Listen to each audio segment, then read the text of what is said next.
In 1071, the Byzantine Empire suffered a major defeat in the Battle of Manzikert at the hands of the Turks.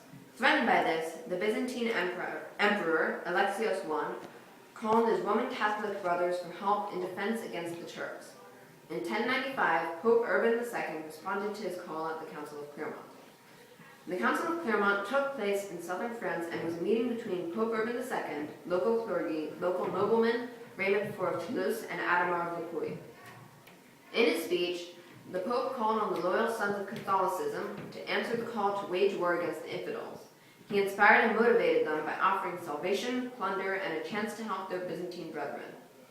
The population was whipped into a frenzy to wage war against the Muslims, and many more than Urban could ever have hoped for answered his call. Peter the Hermit was a charismatic monk. He went around France and Flanders preaching to the people, recruiting them for the People's Crusade. Before the main crusade left, Peter the Hermit left for Jerusalem with a band of peasants and low-ranking knights. Although they lost many people during the crusade, 20,000 made it to Constantinople. In October, on their way to Nicaea, the army was ambushed and wiped out by a Turkish force, although Peter was not there and so survived.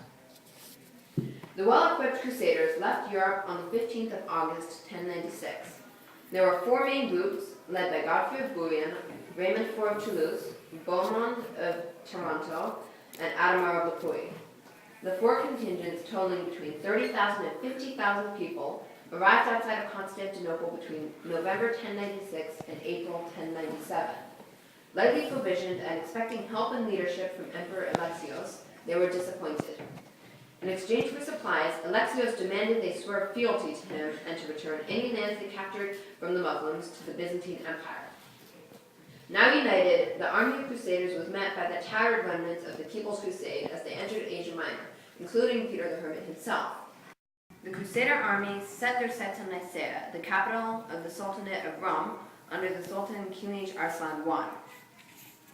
Arslan was currently occupied campaigning in central and eastern Anatolia and had left his treasury and family in Nicaea. The siege of Nicaea took place from May until June in 1097. The Lord of Nicaea didn't believe that the second wave of Crusaders would be a threat after annihilating the untrained People's Crusade, so he left the palace and attacked the new Crusader army led by Godfrey of Bouillon and Raymond IV of Toulouse. The Lord of Nicaea was defeated in a battle, and the city was eventually taken by the Crusaders, providing an important foothold in the Holy Land. The Crusader army split into two groups, planning to meet up at Durlaam. On July 1, the group of Crusaders led by Bohemond of Taranto was surrounded by an army led by Kilij Arslan at Durlaam. At first, the Crusaders were overwhelmed by the Muslims with their lightning-quick horse archer attacks. Then reinforcements from the rest of the Crusader army arrived, allowing the Crusaders to counterattack and defeat Kilij Arslan.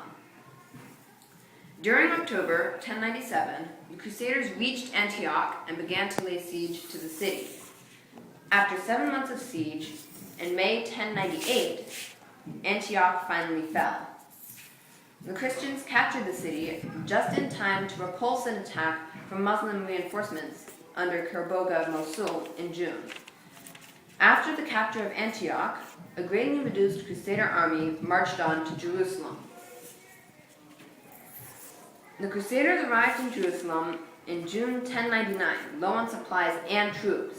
Unable to lay siege, the Crusaders launched an attack on the city with only 12,000 men, which failed. Then, a monk received a vision that told the Crusaders to fast and then march barefoot around the city, after which it would fall. They did so, and the second attack began on the 13th of July. On the 15th of July, the Crusaders broke through the defenses on the north wall, and the defenders scattered. In the aftermath of the battle, the conquering Crusaders massacred nearly every inhabitant of the city.